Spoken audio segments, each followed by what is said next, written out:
Hello and welcome to another In Conversation with the Canary Wharf chaplains. I'm Fiona Stewart-Darling. And I'm Ibrahim Mogra. I'm Moshe Freedman. Another conversation around the Edinburgh Declaration of Finance, and today we were looking at the value of sustainability and purposefulness. Human stewardship over the earth underlines the need for the use of natural resources in a manner that is both sustainable and has purpose.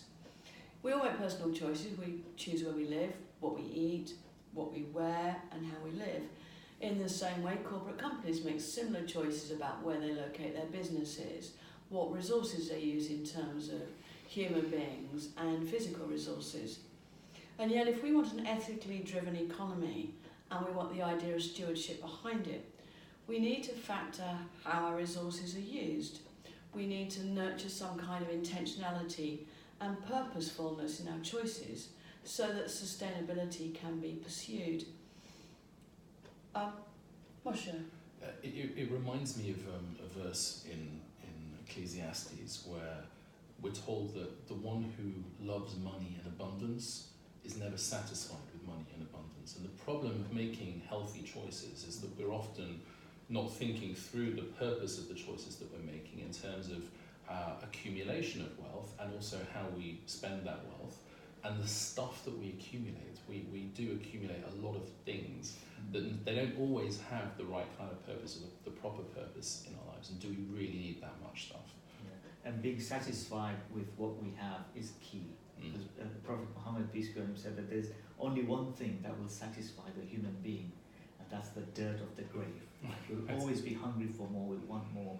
But it's important to remember that acquiring of wealth in of itself is not evil. No. It's how we acquire it and then what we do with it. Absolutely. If we're going to be sharing it with those who are in need of it, then it's a good thing to have more because then you can share more.